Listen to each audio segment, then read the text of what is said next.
5 ماہ بیت گئے تھے، نثار میں کافی تبدیلی آ گئی تھی، پر کچھ چیزیں ابھی نہیں بدلی تھیں۔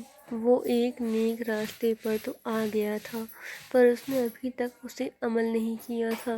جان بھی اپنی زندگی میں کافی مصروف ہو رہی تھی، پر اس نے ابھی تک کسی کو یہ پتہ نہیں چلنے دیا تھا کہ وہ کہاں ہے۔ پر اس کا نام عراق میں کافی مشہور ہو گیا تھا ڈاکٹر سید جان سے۔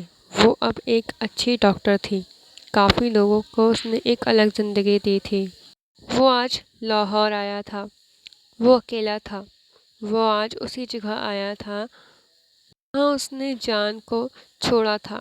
اسے کچھ سمجھ نہیں آ رہا تھا کہ وہ سب ہوا کیسے، اور اس طرح سے کسی کا چلا جانا اسے آج تک نہیں سمجھ آ رہا تھا۔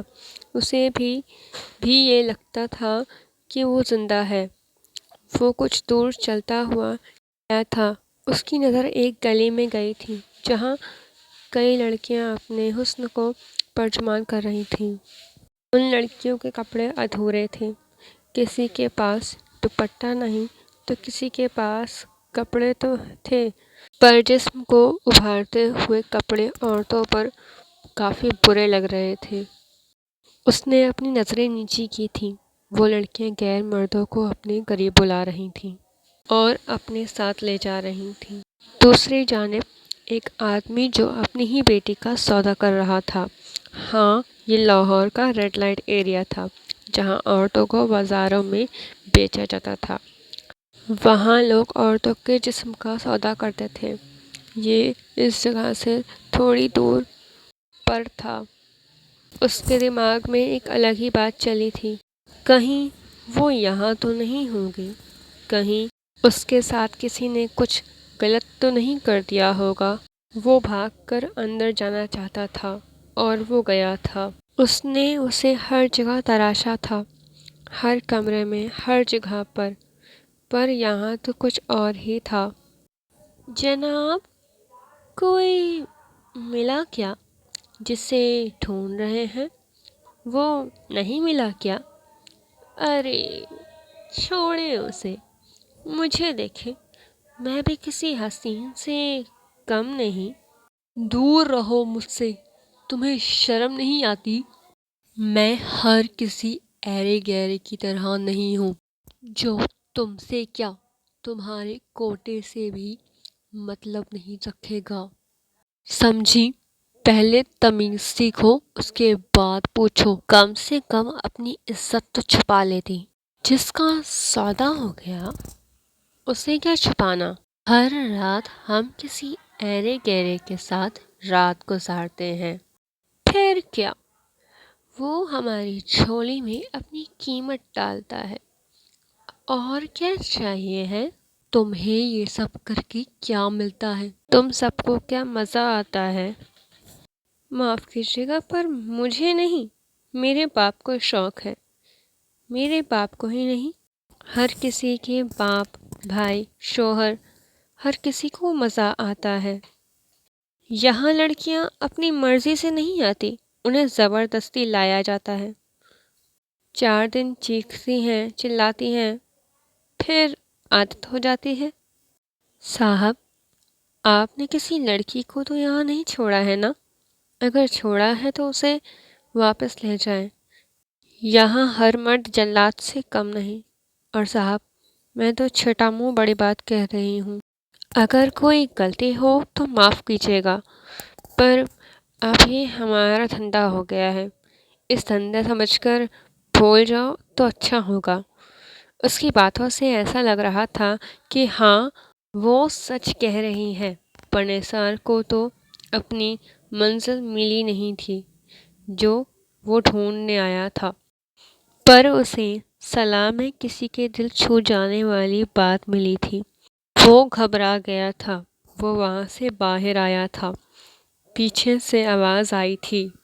وہ اپنی گاڑی لے کر باہر آیا اور لاہور کے ہر ریڈ لائٹ ایریا میں اسے ڈھونڈنے لگا، پر وہ کہیں نہیں ملی۔ وہ واپس سے اسی جگہ آیا تھا جہاں اس نے اسے چھوڑا تھا۔ ہاں، شام ہونے کو تھی۔ موسم بھی خراب تھا۔ وہ گاڑی سے باہر آیا تھا۔ وہ کافی تھکا ہوا تھا۔ اس نے گاڑی کے دروازہ بند کیا اور اسے ٹیک لگا کر کھڑا ہو گیا۔ اس کی آنکھوں کے سامنے اس کا چہرہ آیا تھا۔ وہ زمین پر گھٹنوں کے بل بیٹھا تھا۔ زوروں سے بارش ہونے لگی تھی۔ بجلی بھی کڑک رہی تھی اور نثار بارش میں بھیگ رہا تھا۔ اسے اپنی غلطی کا احساس ہو رہا تھا۔ اسے کتنا بڑا گناہ ہوا تھا۔ وہ اب رو رہا تھا۔ وہ زمین پر بیٹھا پھوٹ پھوٹ کر رو رہا تھا۔ بارش کے ساتھ ساتھ اس کا رونا بھی تیز ہوتا گیا۔